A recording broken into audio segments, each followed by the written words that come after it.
पुरानी वाली गोलमाल का डायलॉग है कि म्यूज़िक में 2+2 4 भी हो सकता है, 2+2 5 भी हो सकता है, 2+2 0 भी हो सकता है। थोड़ा फिल्मी हो जाओ तो मज़ा आता है। तो आज मैं आपको दिखाता हूँ दो हारमोनियम्स में कंपैरिजन। ये हमारा DMS 18RG है। इस टाइम ये 11 स्टॉप्स में अवेलेबल है। स्लाइडिंग जाली नहीं है, जाली कटी हुई है। दूसरा हमारा है 18P मॉडल, जिसकी मैंने पहले भी वीडियो बनाई है कि it's are one of the best selling models. इस टाइम मैं आपको ये डार्क कलर में, मेरे चेरी कलर में दिखाऊंगा। बाकी आप इसकी साउंड सुन सकते हैं। मैं आपको ये बजा के दिखाता हूँ जो हमारा 18RG है।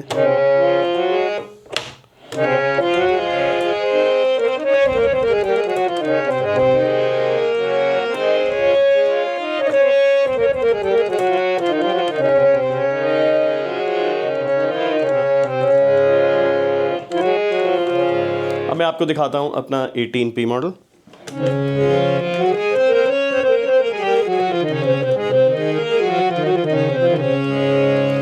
दोनों हारमोनियम्स की अपनी अपनी कैरेक्टरिस्टिक्स हैं। ऐसा नहीं है कि ये हारमोनियम अच्छा बोल रहा है या वो अच्छा बोल रहा है या वो इससे ज़्यादा अच्छा बोल रहा है, ऐसा कुछ नहीं है। हाँ, उसमें डबल कैबिनेट होता है, इसलिए उसकी आवाज़ थोड़ी सी डिफरेंट होती है। इसमें एक सिंगल कैबिनेट है, डबल कैबिनेट लेयर नहीं होती, इस वजह से ये डिफरेंट तरह का साउंड करता है। लकड़ी में, पॉलिश में, रीड्स में, रीड बोर्ड में। ये बात मैंने पहले भी बताई है, ज़रूरी नहीं कि दो सेम मॉडल्स एग्जैक्टली सेम ही बोलें। अकूस्टिक इंस्ट्रूमेंट है, काफ़ी चीज़ें इसमें कंसिडर की जाती हैं। हाँ, दो हारमोनियम्स काफ़ी एक जैसे बोल सकते हैं बट एग्जैक्ट सेम नहीं होते। और जो मैं आपको रिकॉर्डिंग्स करके दिखाता हूँ इस वीडियोस में, वो भी एग्जैक्ट साउंड हारमोनियम की नहीं होती, क्योंकि वो इस माइक्रोफोन से आ रही है। वो कभी बहुत अच्छी भी आ सकती है डिपेंडिंग ऑन द कैसा इन्वायरमेंट है, कैसे अकूस्टिक्स है उस रूम के। तो जो बाजे की आवाज़ आपको सामने बजा के पता लगती है, वही असली आवाज़ होती है। मैं आपको सिर्फ इसका एक आइडिया दे सकता हूँ और आपको ये बता सकता हूँ कि मेरे पसंद का बाजा कौन सा है।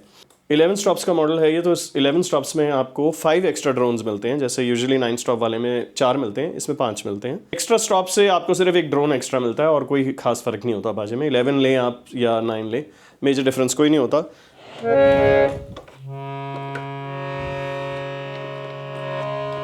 अभी मैंने C शार्प और G शार्प का ग्राम खोला है, तो वो अगर आप C शार्प को सा लेते हैं तो G शार्प उसका पंचम बनता है।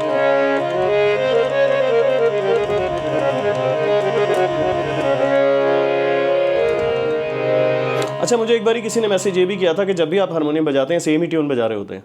तो उसमें मैं ये कहना चाहूँगा कि एक जब आप हारमोनियम बजाते हैं, मैं मेन हारमोनियम आर्टिस्ट नहीं हूँ, लेकिन एक हारमोनियम को बजाने की एक आदत पड़ जाती है आपको। तो जब भी आपका हाथ हारमोनियम पे जाएगा तो वो सेम साउंड, सेम ही ऑटोमेटिकली, वो एक मसल मेमोरी होती है जो सेम ही जगह पे जाती है।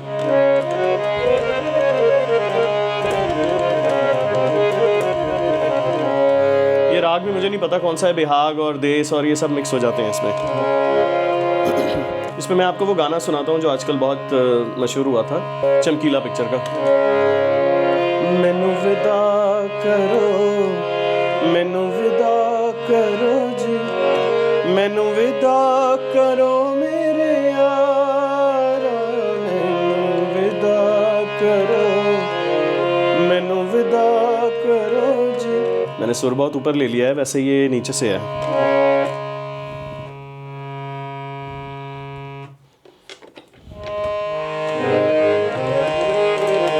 मैंने G शार्प को सा लिया है और D शार्प को पंचम बना दिया उसका, तो वैसे मैनू विदा करो, मैनू विदा करो जी, मैनू विदा करो मेरे यारा,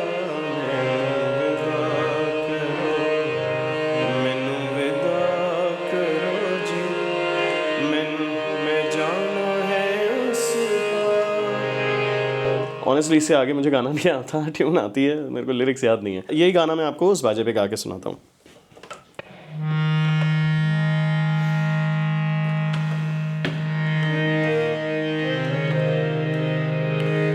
मैनू विदा करो, मैनू विदा करो जी, मैनू विदा करो मेरे यारा, मैनू विदा करो, मैनू विदा करो जी, मैं जाना है उस पार। कभी कभी ऐसे गानों में ये लगता है कि ये पंजाबी में गा रहे हैं कि हिंदी में गा रहे हैं, सब मिक्स हुआ होता है।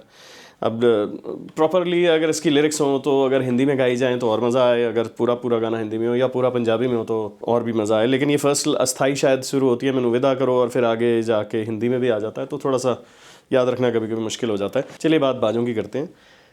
तो अब ये चॉइस आप पे डिपेंड करती है। मैं हमेशा सजेस्ट करता हूँ कि अगर आपने ट्रैवल नहीं करना, अगर आपने बाजे को एक जगह रखना है, जैसे घर में रखना है, स्टूडियो में रखना है, तो आप स्टैंडर्ड बाजा लें, क्योंकि इसको बार बार खोलना बंद करना इज़ नॉट रिक्वायर्ड। तो आपका स्टोरेज आराम से हो जाती है, एक ही जगह पड़ा रहेगा। तो ऐसा नहीं है कि कैबिनेट में कभी कुछ प्रॉब्लम आ रही हो या कुछ हो। पोर्टेबल हारमोनियम्स में ऐसा नहीं है कि ख़राब हो जाते हैं जल्दी, लेकिन हाँ, थोड़ा सा वेयर एंड टेयर उसमें ज़्यादा होता है। इस वजह से आपको थोड़ी सी दिक्कत होती है कभी कभी लॉन्ग टर्म में, कि हाँ उसको बार बार खोल रहे हैं, कभी जो साइड पे गुटके लगे हैं वो ख़राब हो जाते हैं, कभी लॉकर्स ख़राब हो जाते हैं, ये चीज़ें होती रहती हैं। इसलिए आई ऑलवेज सजेस्ट कि आप स्टैंडर्ड बाजा लें अगर आपने ट्रैवल नहीं करना। अगर आपने ट्रैवल करना है तो definitely you should go for a portable model. हाँ, और कई बार ये भी होता है कि घर में जगह कम है, तो लोग कहते हैं जी हमें कोई ऐसा बाजा दे दीजिए जो पोर्टेबल हो, तो उसमें आप ये वाला ले सकते हैं। जहाँ तक बात है कि ये सीखने का हारमोनियम है या बजाने वाला है या कुछ, ऐसा नहीं है इस मॉडल में। इस पे आप सीख भी सकते हैं और इसको आप लेटर ऑन अगर आप गाने चाहते हैं इसके साथ और आगे प्रोफेशनली भी गाना चाहते हैं, तो ये हारमोनियम बहुत अच्छा है। बासमेल के रीड्स लगे हैं दोनों बाजों में, दोनों में सेम रीड्स हैं, दोनों पाइन वुड के बने हुए बाजे हैं। एक का चेरी कलर है, पोर्टेबल मॉडल है, वो 9 स्टॉप में है जो 18P मॉडल है। अगर आप हमारी वेबसाइट पे देखेंगे तो वो बाजा आपको नेचुरल कलर इसी कलर में नज़र आएगा वहाँ पे। बाकी 9 स्टॉप्स और 11 स्टॉप्स में जैसे मैंने बताया इतना कोई मेजर डिफरेंस नहीं होता। मल्टीफोल साइड बेलोज हैं, उसमें भी मल्टीफोल्ड बेलो है। ट्रैवलिंग में वो थोड़ा इजी है, उठाने में थोड़ा, रखने में थोड़ा इजी है। लेकिन मेरे पास कस्टमर्स ऐसे भी हैं जिन्होंने सीधा ही मुझे बोला कि जी हमें कहीं ट्रैवल नहीं करना, कुछ नहीं, हमें एक ही जगह रखने के लिए बाजा चाहिए, तो हमें स्टैंडर्ड ही बाजा दीजिए। तो फिर वो ये वाला मॉडल मैं सजेस्ट करता हूँ और यही वाला मॉडल हमारा निकल भी रहा है। अब इसमें अगर मैं ज़बरदस्ती कंटेंट क्रिएट करने के लिए बोलता रहूँ एक ही बाजे के भी आपको इतना कॉम्प्लिकेट कर दूँ उसकी स्पेसिफिकेशंस को, तो वो अननेसेसरीली एक वीडियो बनाने वाली होगी कि बहुत लंबी वीडियो बनानी है जिसमें मुझे लोगों को नजर आए कि मुझे बहुत इन्फॉर्मेशन है जी इसके बारे में, जो कि मुझे है, लेकिन ऐसा नहीं है कि मैं आपको कंफ्यूज करना चाहता हूँ। तो ये सिंपल सी डिस्क्रिप्शन है कि आपको पोर्टेबल पसंद है या स्टैंडर्ड पसंद है, और मैंने आपको आवाज़ दोनों की सुनाई है। क्लोजअप वीडियोस आप देख ही चुके होंगे, इसकी मैं साथ साथ डालता रहूँगा। बाकी अगर आपको ये वीडियो पसंद आ रही है तो प्लीज़ इसको लाइक करें, कमेंट करें, शेयर करें, सब्सक्राइब करें चैनल को। मैं ऐसी और वीडियोस बनाता रहूँगा। अगर आपको स्पेसिफिकली कोई और मॉडल पसंद है तो आप ज़रूर लिखें। एड्रेस की इन्फॉर्मेशन मैं इस वीडियो में डाल दूंगा। हमारे स्टोर का एड्रेस कहाँ पे है, शाहपुर जाट में है हमारा स्टोर, 3rd फ्लोर पे है, वहाँ पे लिफ्ट लगी हुई है, आप आराम से आ सकते हैं, आराम से देख सकते हैं। The store is not on the main road, क्योंकि मेरा स्टूडियो और मेरा स्टोर एक ही जगह पे है। तो अपॉइंटमेंट्स के साथ अगर आप आएँ तो इट्स मच बेटर। आप फ़ोन कर दें पहले आने से पहले। तो कभी कभी होता है कि मैं वहाँ नहीं होता, अगर मेरे शूट्स हों बाहर कहीं या कुछ, तो इट्स ऑलवेज बेटर कि अगर आप अपॉइंटमेंट के साथ आएंगे तो I will make sure that I am there, कि जब आप आ रहे हैं तो मैं आपको बाजा आराम से आप अपने चूज़ करके ले सकें। Thank you so much.